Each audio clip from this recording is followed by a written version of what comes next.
ఈ సభని నిరవధికంగా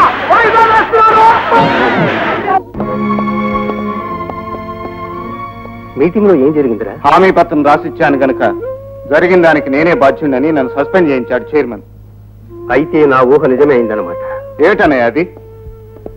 నీకు తెలియకుండానే నీ వెనుక పెద్ద వ్యూహం పన్నారు రవీంద్ర.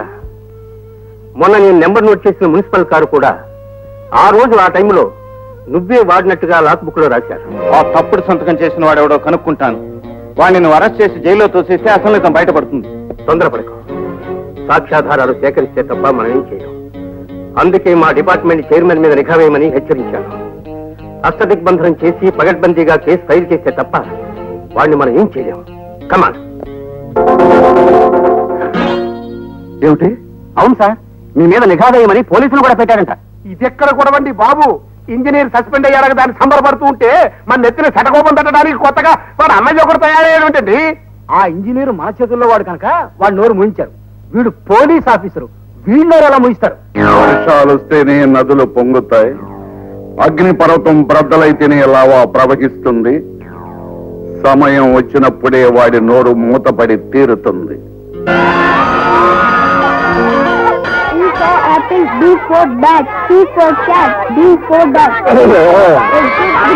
Good morning. కూర్చోండి కూర్చోండి. ఇంతకు ముందు మీకు భారతదేశ పిల్లల గురించి చెప్పాను కదా, మళ్ళీ చెప్తాను, రాసుకోండి. దక్షిణాన హిమాలయ పర్వతములు. అదేంటి మాస్టర్, హిమాలయాలు ఉత్తరాన్ని కదా ఉన్నాయి. భూమి తన చుట్టూ తాను తిరిగేటప్పుడు దక్షిణానికి మారింది. కూర్చో సార్.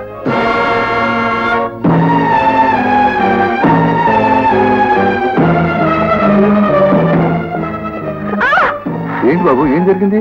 వాడు మా వంద మాత్రం తాగని చంపేశాడు. అలాగా? రా బాబు, పోలీసు చెప్తాం పద.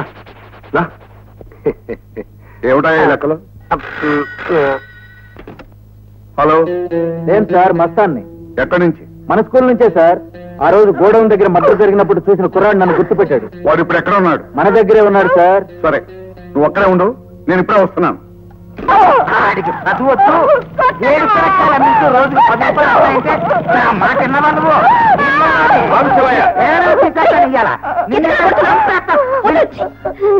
మురళి పొద్దుననగా బడికి వెళ్ళాడు, ఇంతవరకు తిరిగి రాలేదు.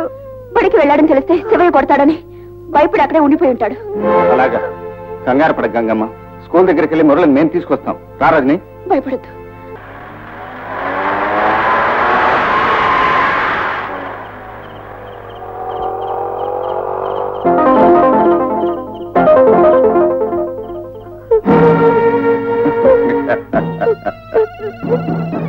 ఇప్పుడు చెప్పరా, వీడిని నువ్వు ఎక్కడ చూసావు? నేను చూడలేదండి. ఇప్పుడు చెప్పు, నన్ను చూడలేదు చెప్పు. చూశానండి. చెప్పు, ఎక్కడ చూసావు? మరి సినిమా దగ్గర క్యూలో చూశానండి. అబ్బో, వీడు చాలా తెలివిగలడయ్యా. స్కూల్కి మంచి పేరు తీసుకొస్తాడు.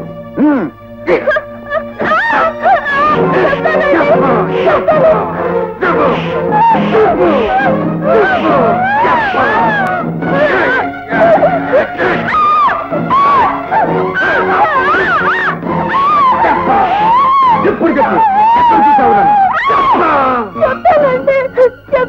చెప్తాను. మున్సిపల్ గడవల్లో వందే మాత్రం తాతని కొడుతుండగా చూశాను. ఏమండోయ్, ఇంత పచ్చి నిజం దాచుకున్న వీడి నోరు మాట్లాడటానికి వీల్లేదండి. శతకోపం పెట్టేయాల్సిందే. అవును కదా మరి. వాడి నోట్లో యాసిడ్ పోసి.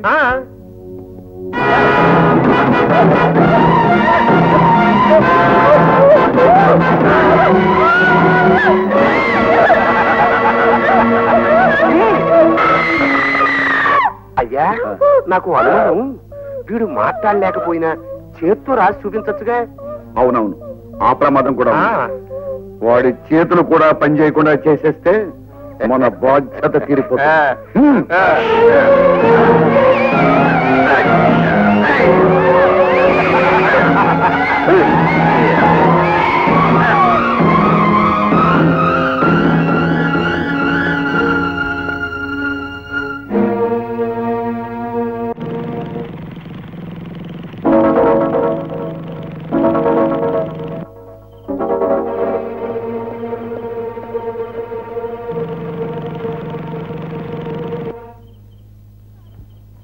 రజని, నువ్వు ఆ పక్క నుంచి క్లాస్ రూమ్ లో వెతుకు, నేను ఈ పక్క నుంచి వెతుక్కుంటూ వస్తాను.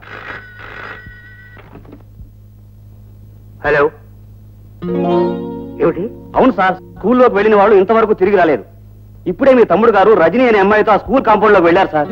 అలాగా? Something mysterious. మురళి!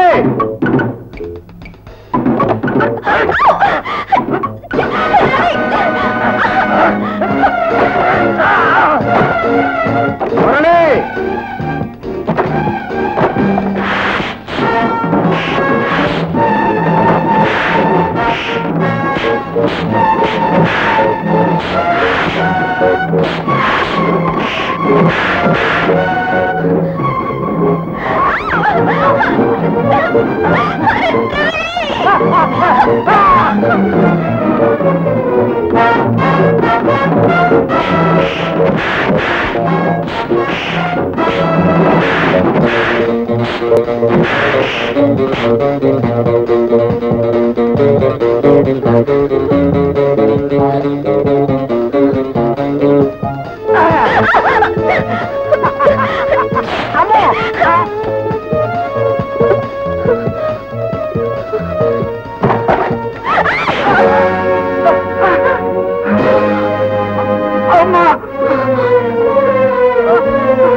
అన్నయ్య,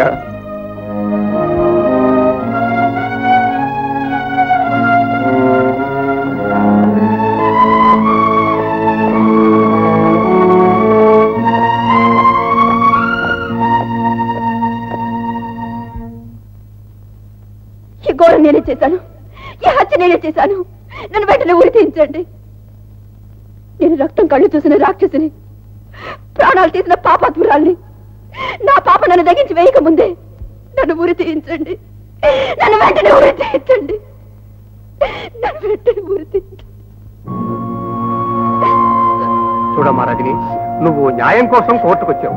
జరిగింది ఏమిటో కోర్టు వారికి చెప్పు. వారు సానుభూతితో పరిశీలించి ఏ పరిస్థితిలో నువ్వు ఈ హత్య చేసావో అర్థం చేసుకుంటారు. వద్దు, నన్ను ఈ పాప నుంచి కాపాడడానికి ప్రయత్నించకండి. నా మీద జాలి చూపించకండి. ప్రతికున్న ప్రతి క్షణం నరకాన్ని అనుభవిస్తున్న నాకు విముక్తి కలిగించండి. యువర్ ఆనర్, నా క్లయింట్ మానసిక పరిస్థితి సక్రమంగా లేనందువల్ల కేసు వాయిదా వేయవలసిందిగా కోరుతున్నాను. గ్రాంటెడ్.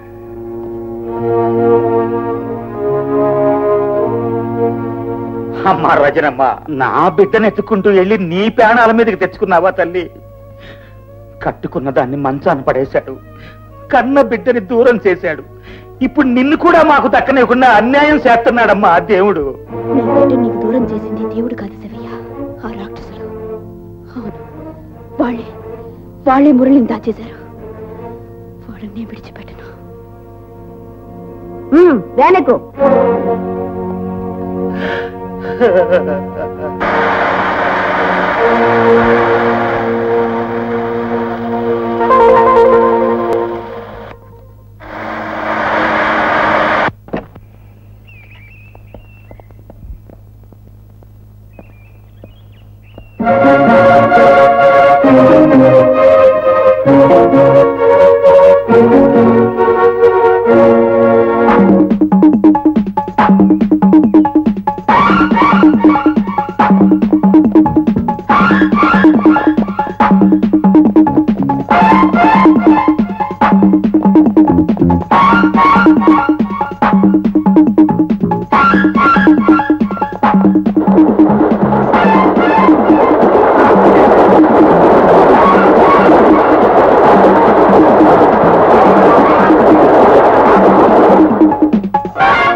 లాయర్ గారు, రజని నిరపరాధమే క్లూ ఏమన్నా దొరికిందా? క్లూ కాదు నాయన, నువ్వు తగిలించిన కేసుకి ఫ్లూ జ్వరం వచ్చి నీ అడ్వాన్స్ నీకు తిరిగి ఇచ్చేద్దామని వచ్చాను. ఇదేమిటండి, కేసు మధ్యలో